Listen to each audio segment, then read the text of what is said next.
me tell you a story. The story of Judgment Day. Judgment Day is about a society of robots who are being evaluated by a human astronaut, Tarltron, on their worthiness to join the great human galactic civilization. Tarltron is given the tour by an orange robot, and he's quite impressed by their level of technology, the structure of their society, democratic rule, very good. And he's especially interested in their production line, where they create and educate new robotic citizens. But Tarltron notices something strange. This factory only produces orange robots. What about the blue robots? Oh, they only make orange robots here. The blue robots have a different factory. So Tarltron demands to be taken to the Blue Factory. It's over in Blue Town on the south side of the city. They have to take the bus to get there, where the oranges sit at the front and the blues sit at the back. It's much dingier and decrepit than the shiny orange part of town. And the orange robot, he doesn't like to come to this part of town very often. In fact, he's never even been inside the Blue Factory. However, inside we see that the construction of the blue robots is identical. They have the same processes, the same materials, the same components. The only difference is the colour of the outer shell and the educator, the device that gives all of the robots their information and skills. The blue educator doesn't have the advantages of the orange educator. They have to get by with a lesser model. Tarltron is outraged by this concept, and he points out to his orange guide the inherent unfairness of this system. Why do the blue robots have a worse educator? They're made of the same stuff. To which the orange robot sheepishly replies, "You are lecturing me as though this were my fault, Tarltron. This has existed long before I was made. What can I do about it? I am only one robot." At this, Tarltron begins to walk back to his ship, deciding to reject Cybrinia from entry to the Grey Earth civilization, telling them they need to figure out why they were rejected before they could be considered again. In the final panel of the comic, Tarltron removes his helmet, revealing his dark-skinned features twinkling against the distant stars. You know, I think this comic may be about racism. Judgment Day is a comic written by Al Feldstein with art by Joe Orlando, written for the serial magazine Weird Fantasy in 1953. Like a lot of 40s, early 50s sci-fi, it is extremely on the nose.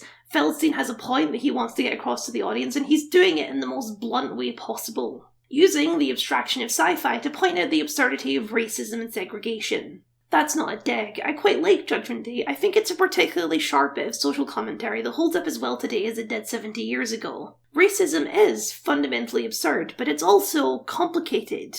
Not only does the comic illustrate how arbitrary these racial divisions are, it directly challenges the audience to think about their place in that system. How attitudes like that of the orange robot, "How is this my fault?" only continue to perpetuate the system. And of course, our human character, Tarltron, he of the extremely hard to say name, the guy who's making all of these criticisms of the orange-blue system that we're supposed to agree with, is revealed to be black. It's a direct challenge to the audience that hammers in the final nail of what you're supposed to take away from this comic. This is not some silly sci-fi story. This is 1950s America, and you are not Tarltron, you're the stupid orange robot. In a later publication, we get a taste of how audiences took this comic with a series of letters to the publisher. Most of them are positive, but just one, well, "Dear editors, I am not prejudiced, so I was not offended by Judgment Day, but some of my best friends were. They even went so far as to say, 'Those damn Negro lovers. The North and South are like they are, so why not leave well enough alone? Name withheld by request.'" Oh, well, as long as he's not prejudiced. I'm obsessed with this letter. What a tremendous example of total ignorance. No wonder they put it at the top of the list. It's incredible. Oh, I got what the comic was saying. I just don't give a shit. Why bother changing anything? Great input, man, truly. Unfortunately, despite all of the other letters being nice, it's this letter that would be symbolic of the comic book approach to racial issues for the next 20 years. In 1954, just a year after the release of Judgment Day, psychiatrist Frederick Wertham would release his magnum opus, The Seduction of the Innocent. A book which argued that comics were one of the primary reasons for juvenile delinquency and social degeneracy, sparking a moral panic which would eventually lead to the creation of the Comics Code Authority. The Comics Code Authority then went on to absolutely tank the comic book industry with censorship for the next several decades, only officially being dissolved in 2011. Here's just a sampling of things that the Comics Code included. Crime shall never be presented in such a way as to create sympathy for the criminal, to promote distrust of the forces of law and justice, or to inspire others with a desire to imitate criminals. Policemen, judges, government officials, and respected institutions shall never be presented in such a way as to create disrespect for established authority. In every instance, good shall triumph over evil, and the criminal punished for his misdeeds. No comic shall use the word horror or terror in its title. Scenes dealing with or instruments associated with The Walking Dead, torture, vampires and vampirism, ghouls, cannibalism and werewolfism are prohibited. Although slang and colloquialisms are acceptable, excessive use should be discouraged and wherever possible good grammar shall be employed. Divorce shall not be treated humorously nor represented as desirable. The treatment of live romance stories shall emphasize the value of the home and the sanctity of marriage. Sex perversion or any inference to the same is strictly forbidden, and many more. If you've ever wondered what people are talking about when they talk about the Golden Age and Silver Age of comic books, this is what they mean. Golden Age is before the code went in place, Silver Age is after the code went in place. Now, in fairness, not every single rule in the comics code is completely terrible. For example, it bans the advertisement of tobacco, guns, knives, gambling, and that's all stuff that I genuinely think is pretty good not to allow in advertisement. Or this one. Ridicule or attack on any religious or racial group is never permissible. That sounds pretty reasonable, right? Right? Well, not so much, because you may have picked up on this, but the CCA was a little bit conservative in what they did and didn't consider permissible material. And in fact, this exact point was used as a bludgeon to get rid of black people in comic books as much as possible, including our good friend Tarleton. Feldstein tells the story like this. So, he said he can't be black, so I said, for God's sakes, Judge Murphy, that's the whole point of the goddamn story. So he said, no, it can't be black, and so I went back to Bill Gaines and I said, Bill, this is just impossible, they are killing us, this is illogical and it has no basis in fact, and it has nothing to do with the code, they just want us out of business. Bill called them up and raised the roof, and finally they said, well, you gotta take the perspiration off. I had the stars glistening in the perspiration of his black skin. Bill said, fuck you, and he hung up. What was Murphy's argument? We'll never actually know for sure because everyone involved in those phone calls is dead now.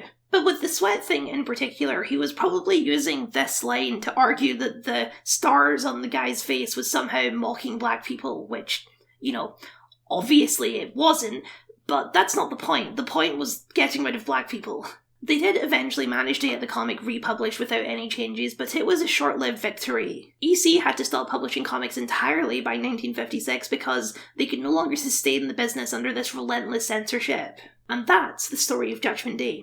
Not a particularly fun story, not a hugely important story either. I don't mean to suggest that this was the main reason that EC Comics shut down. They were the ones putting horror and terror in their titles. But I find it symbolic of a time and a place. The harsh realities of what it meant to be a black guy in sci-fi in the 1950s. But we're beyond that sort of thing right now, right? Far beyond it. We are far beyond those stars. Oh hey, this is a Star Trek video. The charming negress. Talking about slavery. Blame all Romulans for that. Yes. I'll tell you. Las Vegas, 1962. That's my problem. That's in the southernmost part of the galaxy. In 1962, black people weren't very welcome there. Oh, sure, they could be performers or janitors, but customers never. Tell me, why are we the master race? Our blood is pure. We must reject the impure and cast it out! They're Kraken. They're beasts. Murderers. Leave any bigotry in your quarters. There's no room for it on the bridge.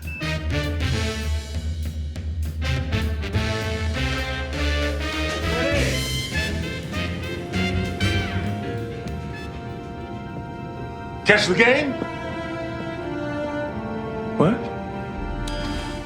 Judgment Day is very much an ancestor of Star Trek. Using sci-fi to highlight the absurdities of racism is a trick that Star Trek pulls many times. The most famous example probably being Let That Be Your Last Battlefield, with the half-black, half-white guy and the half-white, half-black guy who hate each other despite being exactly the same.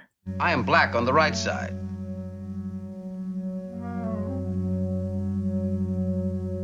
I fail to see the significant difference. Loki is white on the right side. All of his people are white on the right side.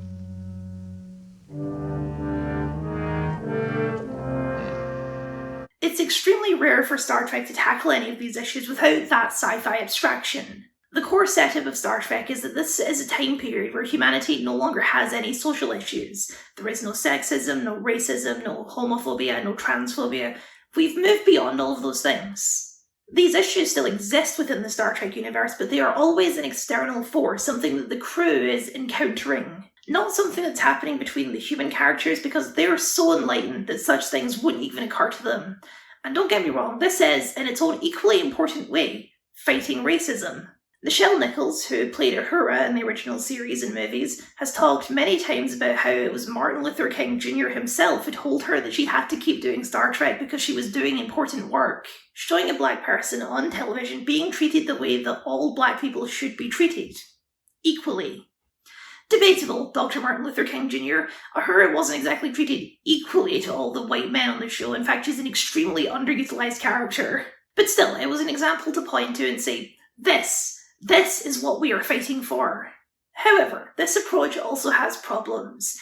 Even at the best of times, you should never underestimate people's ability to miss the point. The abstraction of sci-fi gives people a very easy way to avoid the point. This is how we end up with the weird and bizarre world of conservative Star Trek fans.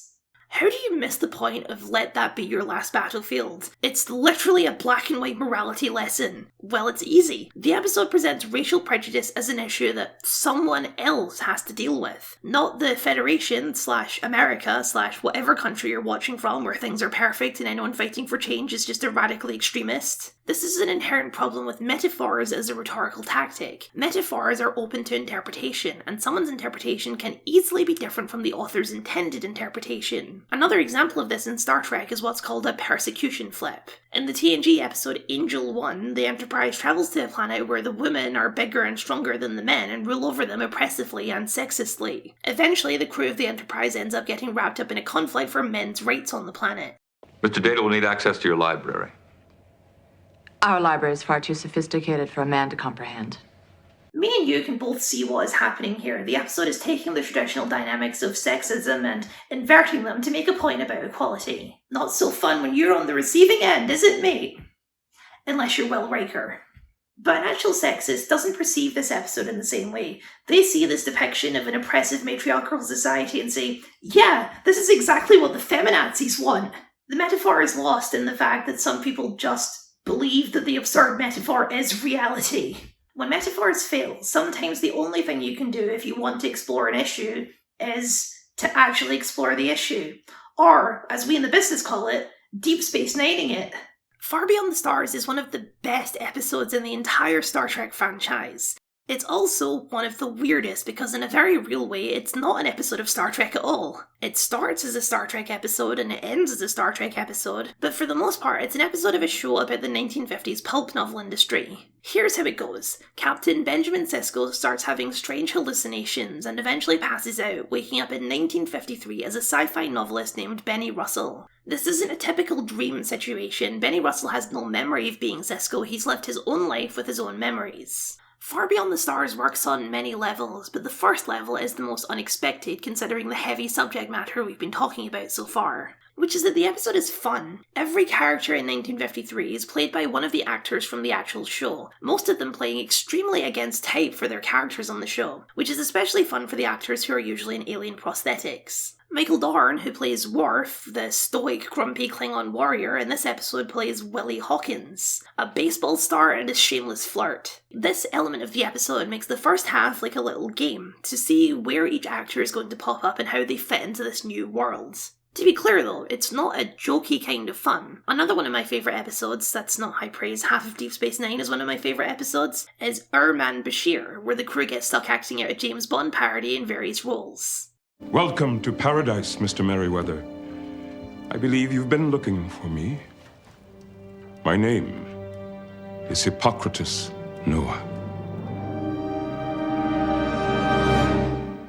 Urman Bashir is a straight comedy episode. The fun is in the actors all hamming it up. Far Beyond the Stars is a serious drama, and the fun is seeing all of these talented actors flex their chops, especially Avery Brooks, Armin Shimmerman, and Renee Auberjonois. That's the first level of the episode. The second is the horrors of racism. Can I have my drawing back? Hey, boy. I'd watch that tone of voice if I were you. What are you doing around here? I work here. Yeah, where? In there. What are you, the janitor? There is no metaphor in Far Beyond the Stars, no sci-fi abstraction, just cold, hard reality. The episode engages with racism head-on and is all the better for it. Because once we get rid of metaphors, we can get into the specific racisms, the pain it causes, and why it's so bloody hard to get rid of. Far Beyond the Stars takes a stance on racism, and that stance is that racism is not an individual issue. Racism is systemic, it's rooted in every single aspect of our society, which is what makes it so difficult to fight against. In Benny Russell's time, racism was literally the law with Jim Crow segregation. We get into that a bit with the police, their assumption that every black man is a criminal, their excessive use of force, and just the fact that they have unquestionable authority over these things with absolutely no consequences, the exact same things which the Black Lives Matter movement is fighting against today. Sir Glofton, whose character is killed during an attempted carjacking in this episode, has talked about this in particular, being kind of upset that this episode is just as relevant today as it was 20 years ago. That a portrayal of racism in the police in 1953 still rings true today is just a very depressing symbol of how little things have changed on that front.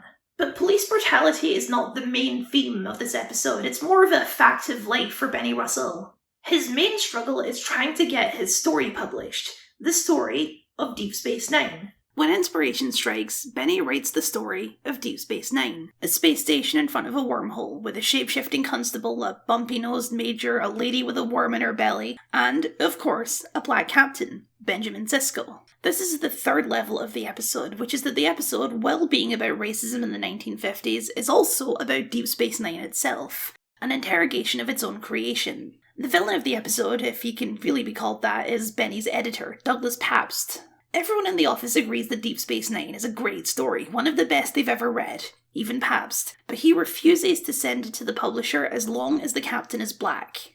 Douglas, you're not going to stand there and tell us you don't like this story. Oh, I like it all right. It's good. It's very good. But you know I can't print it. Why not? Oh, come on, Benny. Your hero's a Negro captain.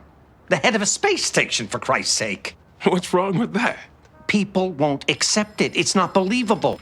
Avery Brooks is obviously the star of the show, especially considering he directed the episode while also starring in every single scene of it, but it's the characterization of the rest of the office, particularly Pabst and Herb, Armin Shimmerman's character, who bring together what the episode is trying to say. Pabst is an asshole and a racist, but he couches his racism in this orange robot, it's not my fault kind of way. When it's time for pictures of the authors to be printed, he instructs both Benny and Kay, the only woman in the office, to sleep in late that day. Not because he has any problems with either of them personally, you see, he did hire them after all, but because it's easier to sell books if readers keep their assumptions that both of them are white men. He trots out similar arguments for not publishing Deep Space Nine. General audiences will not accept a black captain, neither will the publisher. It's not really that Pabst hates black people, even if he does pretty clearly think less of them than white people. It's that he doesn't think things can change, and he doesn't particularly care about changing them. He just cares about keeping his business afloat.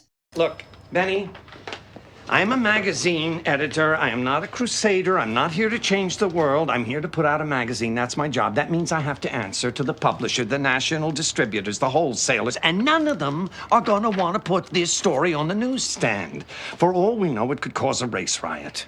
It's easy enough to loathe Pabst for this attitude, but the depressing reality is that he's not wrong. When he eventually does cave and lets Benny publish his story in the magazine, the publisher pulps the entire run, rejects the story completely, and fires Benny to boot. When Pabst says that he tried to warn Benny, he's not lying. He really did try, because Pabst is not the final boss of racism. He's just a willing cog in a racist machine.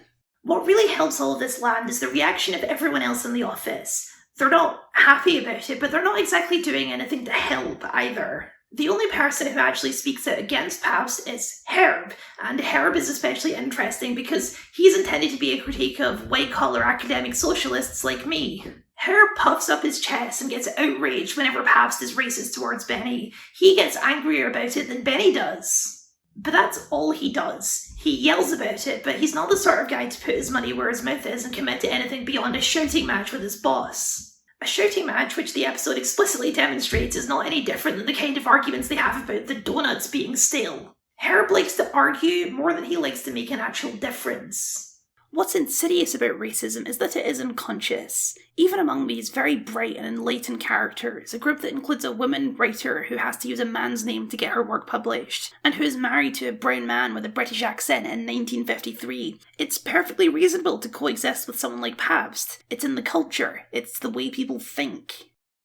The staff of Incredible Tales are not bad people. They like Benny, they sympathise with the situation, but they are still part of the system of racism.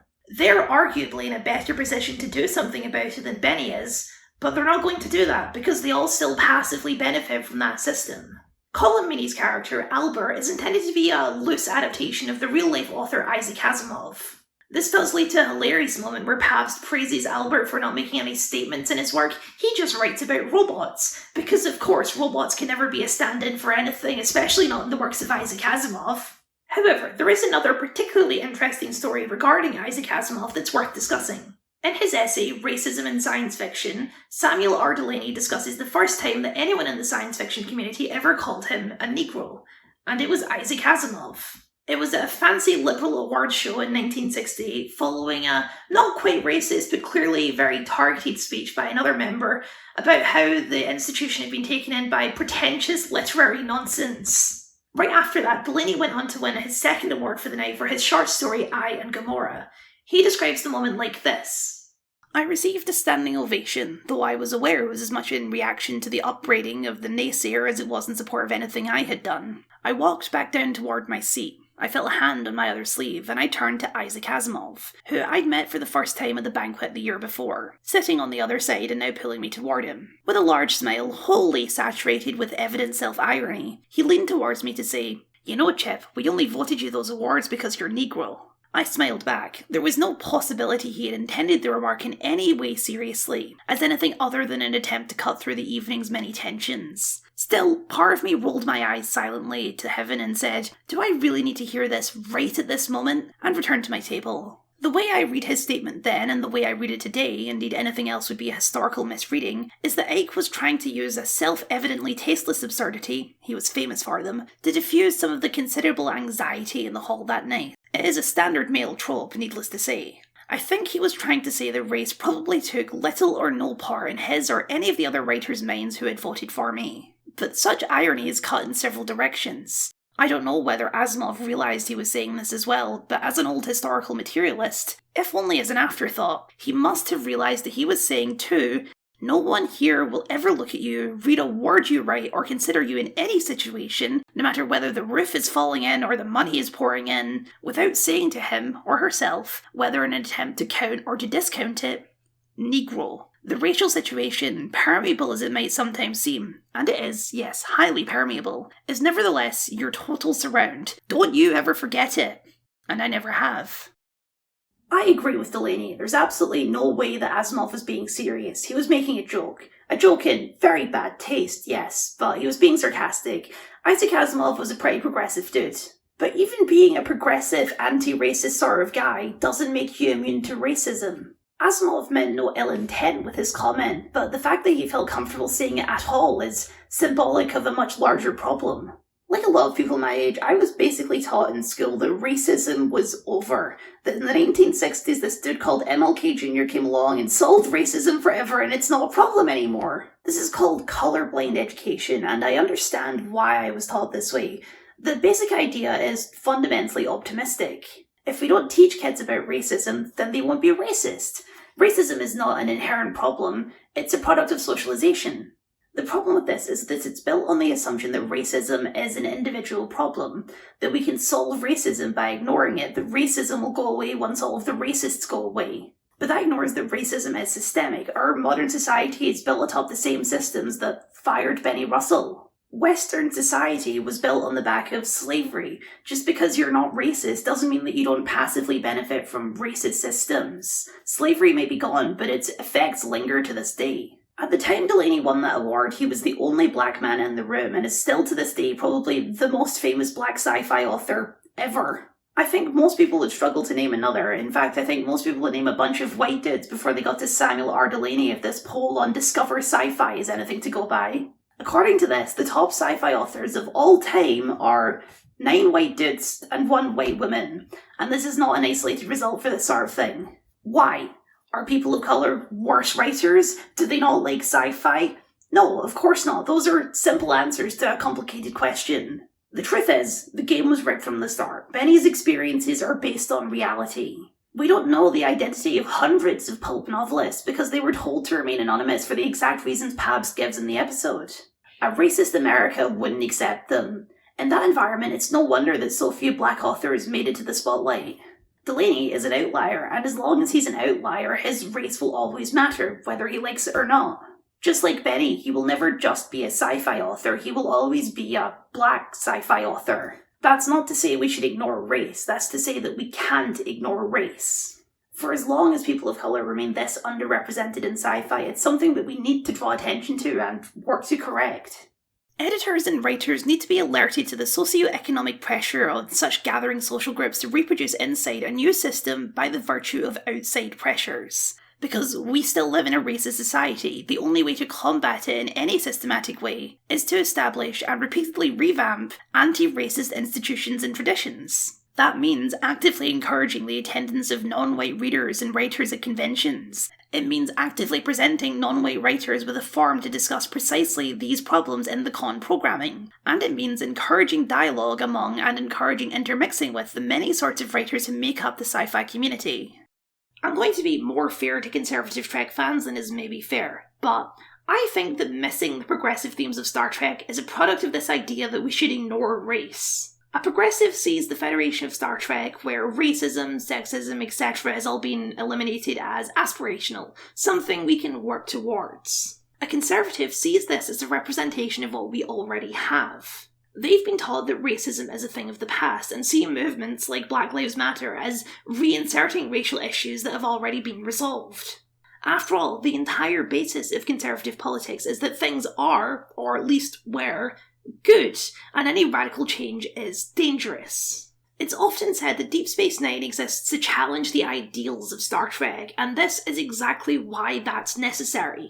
Leaving the Federation untested allows these conservative ideas to fester, that a perfect society where nothing ever has to change is not only possible, but inevitable. So you don't have to worry about it right now.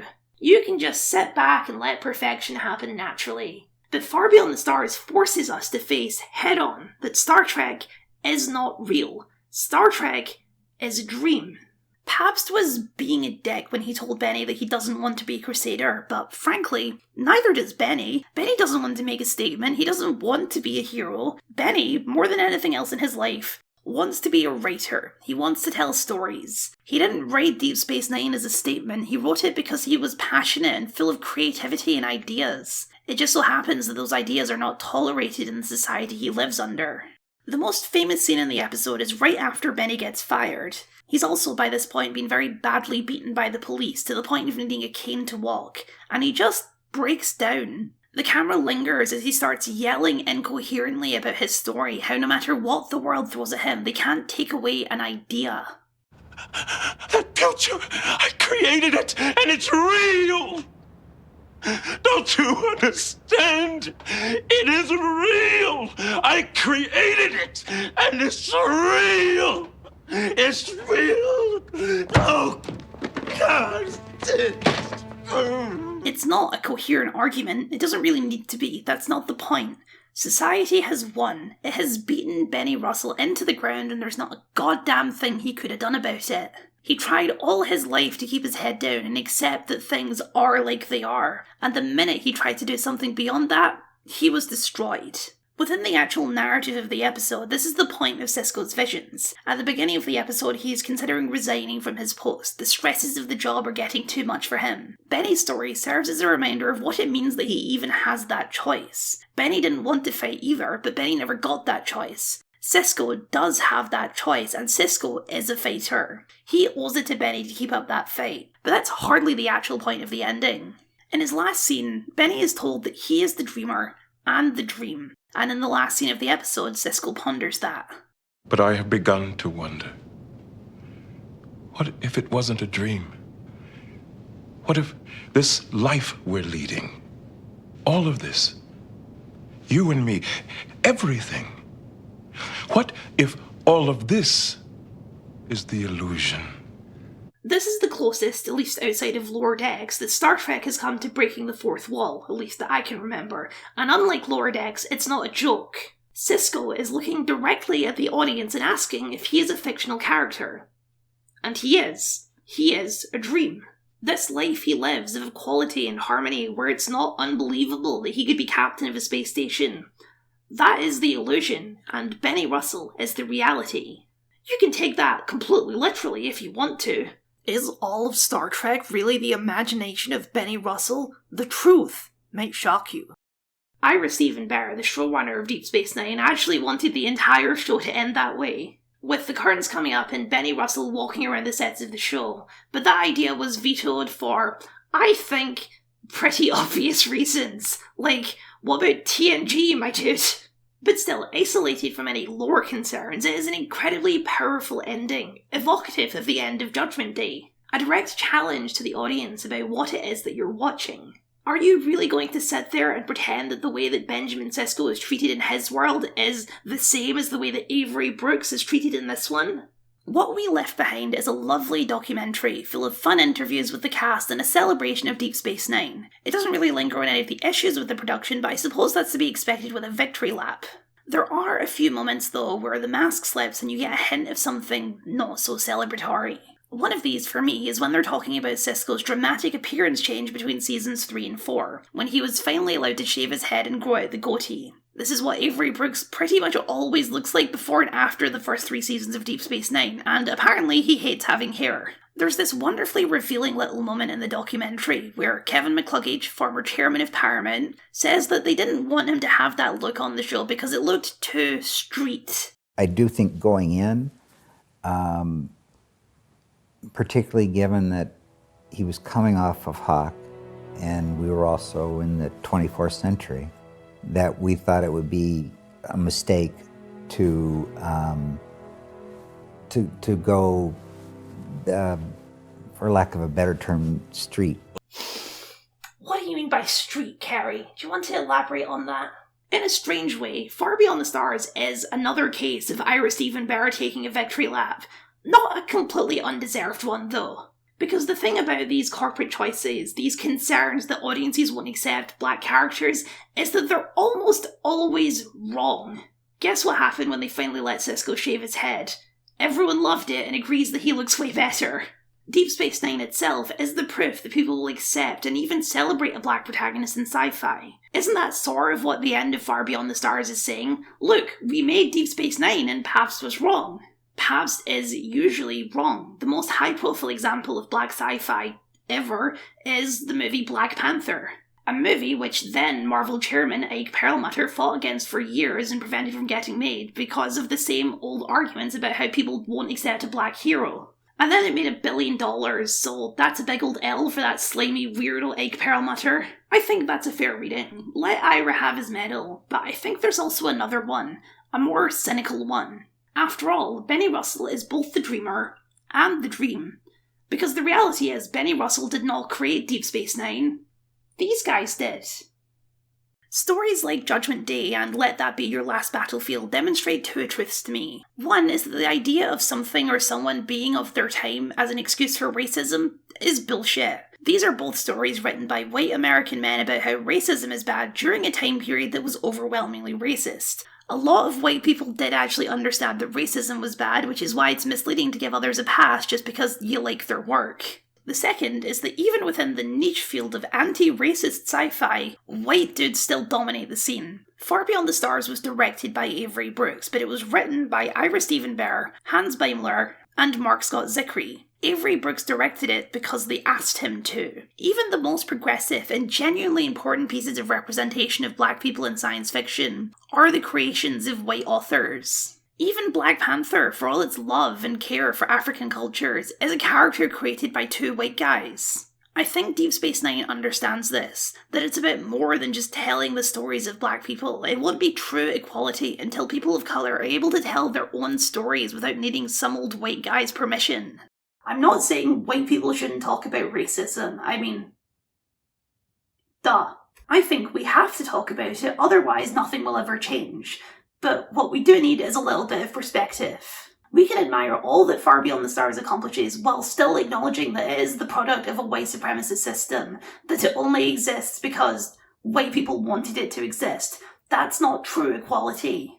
But the good news is, things are not as they are. Things can get better. Things can change. In 1958, approval for interracial marriage was at 4%. In 2021, it was at 94%. It's basically not even an issue anymore. That's a tremendous win for love, but also a tremendous symbol of progress. Progress that did not just happen, progress that people fought for years, people including Star Trek. In the modern day, Lower Decks Tawny Newsome is working on her own live-action Star Trek show, which, unless I'm completely mistaken, will make her the first non-white showrunner in franchise history. And that's big. Also, I don't know if you've heard of it, but there's this movie called Sinners that everyone keeps talking about. Change can happen, but only if people make it happen. I won't deny that it's a bit of an uphill battle right now, but the first step, the most important step, is believing that change is possible. Together, we can all make a Star Trek. Maybe we can't make Benny's dream a reality in this lifetime, but we can certainly all do our part to work towards it. For all we know, at this very moment, somewhere far beyond all those distant stars, Benny Russell is dreaming of us.